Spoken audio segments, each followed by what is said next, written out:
Hello बच्चों, आज हम लोग छठा लेक्चर पढ़ेंगे फिजिक्स का, जिसमें हम लोग वेलोसिटी पढ़ेंगे। तो सबसे पहले मैं इससे पहले वाले लेक्चर को दोबारा बता रहा हूँ। स्पीड क्या थी? स्पीड क्या थी? Speed rate of motion. ठीक है, कोई distance covered by the object in unit time या ratio of distance covered by the object to time, मतलब डिस्टेंस अपॉन टाइम का रेशियो क्या था? स्पीड था। या फिर एक सेकंड या एक मिनट में जितनी दूरी तय की गई यूनिट टाइम में distance covered by the object को ही क्या बोला गया? स्पीड बोला गया। स्पीड एक स्केलर क्वांटिटी थी जिसमें केवल मैग्नीट्यूड की बात होती थी। ठीक है, वेलोसिटी में डिफरेंस इतना है कि इसमें डायरेक्शन इंक्लूड हो जाएगा। क्या? मैग्नीट्यूड के साथ साथ डायरेक्शन इंक्लूड हो जाएगा। बस लगभग लगभग स्पीड और वेलोसिटी सेम थिंग्स, केवल इसमें क्या आ जाएगा? डायरेक्शन आ जाएगा। डिफरेंस ध्यान रखना, क्योंकि 11th के चैप्टर में तुम लोग पढ़ोगे यूनिफॉर्म सर्कुलर मोशन, जिसमें स्पीड तो सेम रहती है लेकिन वेलोसिटी चेंज हो जाती है। क्यों चेंज होती है वहां पे? क्योंकि इसकी डायरेक्शन, क्योंकि ये डायरेक्शन पे डिपेंड करता है ना। एक वेक्टर क्वांटिटी है। स्पीड क्या थी? स्केलर क्वांटिटी जिसमें केवल मैग्नीट्यूड होता है, और वेलोसिटी क्या होती है? एक वेक्टर क्वांटिटी जिसमें मैग्नीट्यूड के साथ साथ डायरेक्शन भी होता है। ठीक है, तो यूनिफॉर्म सर्कुलर मोशन में वेलोसिटी चेंज होती है due to change in its direction. Direction की वजह से इसकी वेलोसिटी चेंज हो जाती है। ठीक है, तो हम अगर ये बात करें, एक वेक्टर क्वांटिटी है, एक वेक्टर क्वांटिटी। और वेक्टर क्वांटिटी हर बातें तुम लोगों को पता होनी चाहिए। वेक्टर जैसे मैंने लिख दिया वेक्टर क्वांटिटी, अब वेक्टर पता होना चाहिए। वेक्टर क्या होता था बताया था कि जिसमें मैग्नीट्यूड मतलब न्यूमेरिकल वैल्यू के साथ साथ क्या हो? डायरेक्शन भी गिवन हो, तब वो कौन सी क्वांटिटी होगी? वेक्टर क्वांटिटी होगी। तो वेलोसिटी क्या हुई? Vector quantity. अगर हम वेलोसिटी की डिफिनेशन देखें तो rate of change of position of the object, rate of change position of the object. Object के पोजीशन में जो चेंज होगा उसके रेट मतलब टाइम से डिवाइड कर देंगे। इसको जनरली या दूसरी डिफिनेशन लिखते हैं डिस्टेंस। देखो इससे समझ जाओगे आसानी से। Distance covered by the object, covered by the object in specific direction, specific direction in unit time. अब देखो, अभी तुम लोगों को क्या बताया था? स्पीड और वेलोसिटी सेम चीज होती है ना, तो केवल क्या चेंज था? डायरेक्शन ना। तो यहां पे देखो डिफिनेशन भी सेम है, distance covered by the object, बस क्या जोड़ दिया गया? In specific direction. अगर डायरेक्शन मेंशन कर दिया गया तो वो क्या हो जाएगा? तुम्हारा वेलोसिटी हो जाएगा। ठीक है, क्या हो जाएगा? वेलोसिटी हो जाएगा। तो डिफिनेशन ही हो जाएगी। अब याद करो डिस्टेंस और डिस्प्लेसमेंट में क्या था? डिस्टेंस क्या था? Actual path covered by the object या total path covered by the object. Displacement क्या था? Shortest path between final position and initial position. अगर हम डिस्प्लेसमेंट क्या था? एक वेक्टर क्वांटिटी थी। ठीक है, क्योंकि उसमें डायरेक्शन की जरूरत पड़ती थी। तो तुम्हारा ये क्या हो जाएगा? तो अगर हम वेलोसिटी की डिफिनेशन, वेलोसिटी का फॉर्मूला लिखें, अगर डस्टर कहां गया, तो अगर हम इसका वो लिखें, फॉर्मूला लिखें वेलोसिटी का, तो वेलोसिटी का फॉर्मूला होता है, वेलोसिटी का फॉर्मूला होता है तुम्हारा डिस्प्लेसमेंट अपॉन टाइम। क्योंकि डिस्टेंस में अगर तुम्हारा डायरेक्शन दे दिया जाए तो डिस्प्लेसमेंट हो जाता था ना, शॉर्टेस्ट पाथ। तो डिस्प्लेसमेंट अपॉन टाइम, तो ये तुम्हारा क्या हो जाएगा?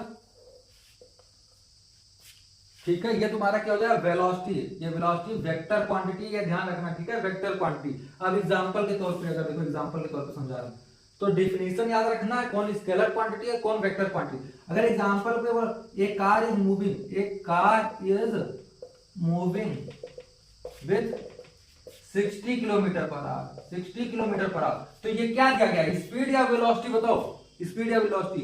तो ये स्पीड दिया गया है, ये स्पीड दिया गया है। कैसे पता? क्योंकि यहाँ पे न्यूमेरिकल वैल्यू ही दी गई है। ठीक है, अब यही अगर दूसरी बात लेती हूँ, एक car is moving with 60 kilometre per hour in south, तो ये क्या हो जाएगा? ये तुम्हारा वेलोसिटी हो जाएगा। क्या हो जाएगा? वेलोसिटी, क्योंकि यहाँ पे डायरेक्शन मेंशन कर दिया ना, साउथ बोल दिया ना, तो ये क्या हो जाएगा? वेलोसिटी। तो जनरली स्पीड क्या होता है? डिस्टेंस अपॉन टाइम, और वेलोसिटी क्या होती है? डिस्प्लेसमेंट अपॉन टाइम होता है। ठीक है, और वेलोसिटी क्या है? एक वेक्टर क्वांटिटी है, और स्पीड क्या थी? एक स्केलर क्वांटिटी थी। ठीक है, स्केलर क्वांटिटी, स्केलर क्वांटिटी थी, ठीक है। ये क्या हो गया, स्केलर क्वांटिटी, ठीक है। ये वेक्टर क्वांटिटी, ये स्केलर क्वांटिटी और ये वेक्टर क्वांटिटी, ठीक है। ये बात समझ में आ गई। अगर एक कार 60 किलोमीटर पर आवर से जा रही तो केवल स्पीड दिया गया, एक 60 किलोमीटर पर इन साउथ, ये क्या हो जाएगा, वेलोसिटी। डायरेक्शन बोल दिया ना, तो कुछ नहीं याद रखना, डायरेक्शन दिया होगा, वेलोसिटी नहीं दिया गया है तो तुम्हारा क्या हो जाएगा, स्पीड हो जाएगा। अब देखो एक और एग्जांपल के तौर पर समझा रहा हूं। अगर ये देखो एग्जांपल एक और, 60 किलोमीटर पर आवर इन साउथ, दूसरा केस 60 किलोमीटर पर आवर इन नॉर्थ।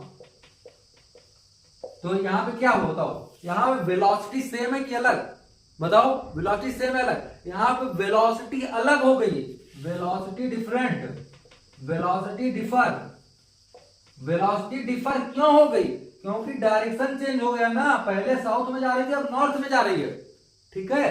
पहले साउथ में जा रही थी अब कहां जा रही है, नॉर्थ में जा रही है। तो ये तुम्हारा क्या हो गया, वेलोसिटी डिफर कर गया। लेकिन देखो मैग्नीट्यूड यहां भी 60, यहां भी 60, मैग्नीट्यूड तो 60 है, तो यहां भी क्या होगा, स्पीड सेम है, स्पीड सेम है।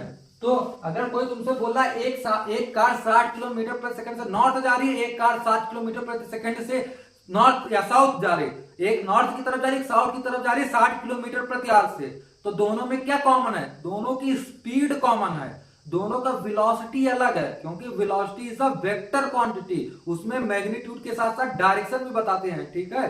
तो ये तुम्हारा हो जाएगा वेलोसिटी और स्पीड।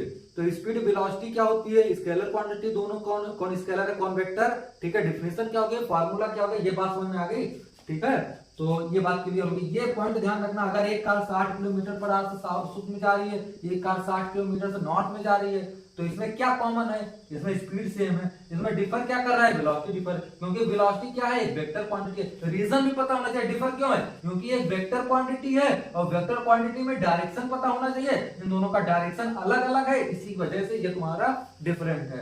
तो ये बात हो गई। अब हम पढ़ेंगे एवरेज स्पीड और एवरेज वेलोसिटी।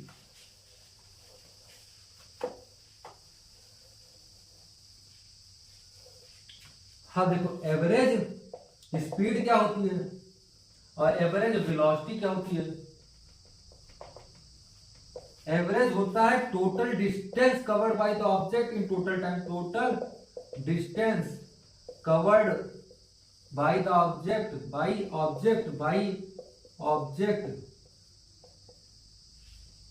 इन टोटल टाइम। और ये क्या होता है, overall change in position, overall change in position,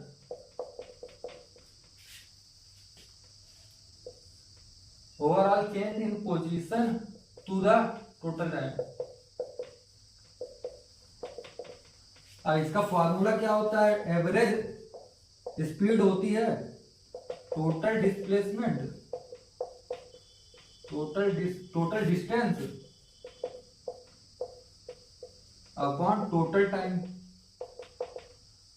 और यहां पे आ जाएगा एवरेज स्पीड, एवरेज वेलोसिटी का total displacement upon total time.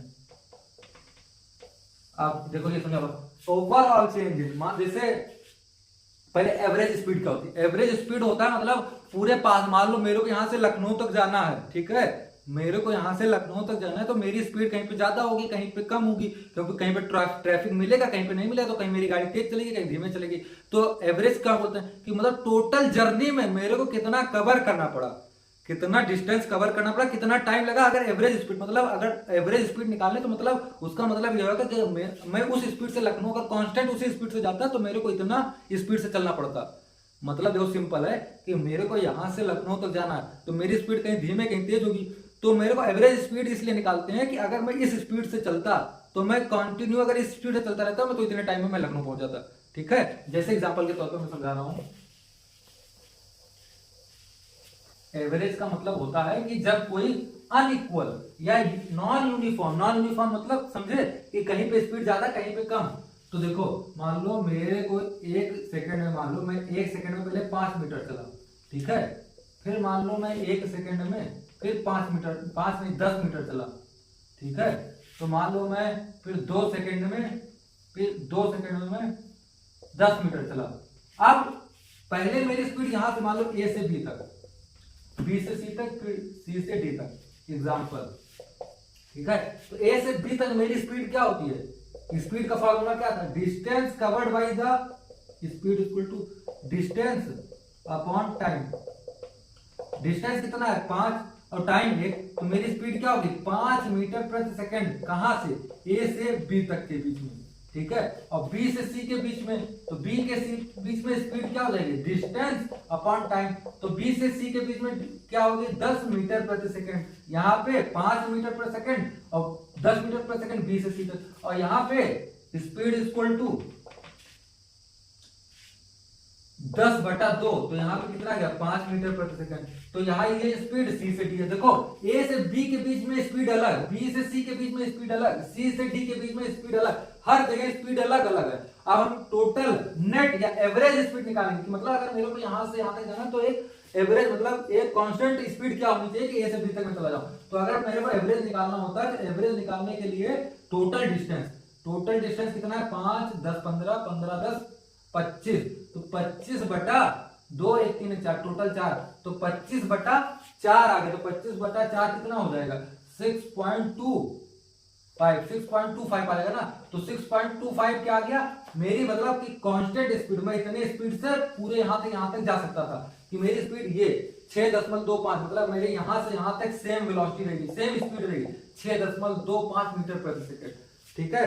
तो एवरेज स्पीड हम कहां पे निकालते हैं, जहां पे नॉन यूनिफॉर्म मोशन हो। क्या हो, नॉन यूनिफॉर्म मोशन हो। नॉन यूनिफॉर्म मोशन का मतलब हर जगह स्पीड अलग अलग है। पहले यहाँ पे 5 मीटर पर सेकंड थी, उसके बाद यहाँ से 10 मीटर पर सेकंड थी, यहाँ पे फिर 5 मीटर पर सेकंड है। तो इन टोटल एवरेज निकाला, एवरेज कितना है 6.25, ठीक है। जैसे मान लो तुम 5 लोग हो, 5 बच्चे खड़े हैं, 1 2 3 4, किसी के पास 1 रुपए है, किसी के पास 2 रुपए है, कुल मिला के 5 लोगों के पास 10 रुपए है। 5 लोगों के पास मान लो 5 लोग खड़े हैं, 1 2 3 4 5, ठीक है। अब 10 रुपए है हमारे पास, 10 रुपए है, ठीक है, 10 रुपए। तो मान लो किसी के पास 5 रुपए, किसी के पास 1 1, किसी के पास 2, किसी के पास 1 है, ठीक है। तो मान लो किसी, अगर हम एवरेज निकालें, अगर हम मुझे एवरेज देना हो सबको, तो मैं सबको कितना कितना दे सकता हूँ, 2 2 2 सबको बराबर दे सकता हूँ ना। तो ये तुम्हारा एवरेज आ गया ना, 2 2 सबको बराबर दे दिया। तो वैसे एवरेज स्पीड क्या हो गई, ये क्या हो गई कि सबकी एवरेज स्पीड 6.25 यहाँ, 6.25 यहाँ, 6.25 यहाँ स्पीड रही होगी, ठीक है। तो ये तुम्हारा हो जाएगा एवरेज स्पीड हो गया। अब एवरेज वेलोसिटी क्या होती है, average velocity net displacement, total displacement. मान लो जैसे एक ऑब्जेक्ट ए से बी गया, बी से सी गया, ठीक है। मान लो ये 3 मीटर 1 सेकंड में, ये 4 मीटर 1 सेकंड में, ठीक है। अब देखो, अब इस एग्जांपल से दोनों समझ में आ जाएगा।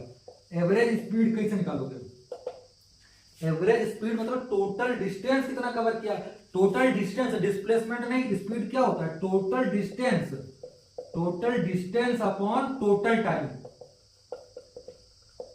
टाइम, ठीक है। टोटल डिस्टेंस, तो टोटल डिस्टेंस 3, उसके बाद 4 इधर, तो 3 और 4 कितना हो गया 7, और टाइम कितना लगा 2, तो 2 सेकंड। तो एवरेज कितना आ गया 3.5 मीटर प्रति सेकंड, 3.5 मीटर प्रति सेकंड एवरेज स्पीड आ गया, ठीक है। अब एवरेज वेलोसिटी कैसे निकालेंगे, एवरेज वेलोसिटी मतलब टोटल डिस्प्लेसमेंट या नेट डिस्प्लेसमेंट अपॉन टाइम। तो नेट डिस्प्लेसमेंट क्या होता है, नेट डिस्प्लेसमेंट मतलब फाइनल पोजीशन और इनिशियल पोजीशन के बीच का सबसे छोटा रास्ता। तो ये तुम्हारा फाइनल पोजीशन मतलब जहां पे ऑब्जेक्ट पहुंचा, और इनिशियल पोजीशन जहां से ऑब्जेक्ट चलना स्टार्ट किया। तो ऑब्जेक्ट यहां से चलना स्टार्ट किया, यहां से यहाँ पहुंचा, तो इसका शॉर्टेस्ट पाथ ये वाला होगा, तो ये वाला पाथ शॉर्टेस्ट पाथ होगा। तो ये वाला मैं तुम लोगों को डिस्प्लेसमेंट दूसरे लेक्चर में समझाया था कैसे निकालते हैं ना। तो ये डिस्प्लेसमेंट निकल आएगा। तो डिस्प्लेसमेंट कैसे निकलेगा, ये पाइथागोरस थ्योरम से निकलेगा। पाइथागोरस थ्योरम मैथ में पढ़ते हैं, पाइथागोरस थ्योरम। तो पाइथागोरस थ्योरम क्या होता है, हाइपोटेनस का स्क्वायर बराबर परपेंडिकुलर का स्क्वायर इक्वल टू बेस का स्क्वायर। तो हाइपोटेनस का स्क्वायर निकालना, परपेंडिकुलर का स्क्वायर 4 का स्क्वायर और प्लस 3 का स्क्वायर। तो हाइपोटेनस का स्क्वायर बराबर 16 और 3 का स्क्वायर 9, तो हाइपोटेनस का स्क्वायर 25। तो इसका रूट में आ जाएगा तो ये x की वैल्यू 5 आ जाएगी, तो ये क्या आ गया 5 आ गया, तो यही तो तुम्हारा डिस्प्लेसमेंट आ गया। तो डिस्प्लेसमेंट और टोटल टाइम कितना लगा 1 1 2, तो 5/2 तो ये 2.5 आ गया। तो 2.5 मीटर प्रति सेकंड तुम्हारा क्या आ गया, एवरेज वेलोसिटी है, और एवरेज स्पीड क्या आ गया 3.5। तो ये तुम्हारा एवरेज डिस्टेंस और एवरेज वेलोसिटी। एक दो बात और कल मैं लेक्चर में रिवाइज अच्छे से करा दूंगा, ठीक है। इसके आगे एक्सीलरेशन पढ़ेंगे, उसके बाद नेक्स्ट लेक्चर में ग्राफ, तो तुम्हारा 9th का पहला चैप्टर मोशन खत्म हो जाएगा, ठीक है। Thank you.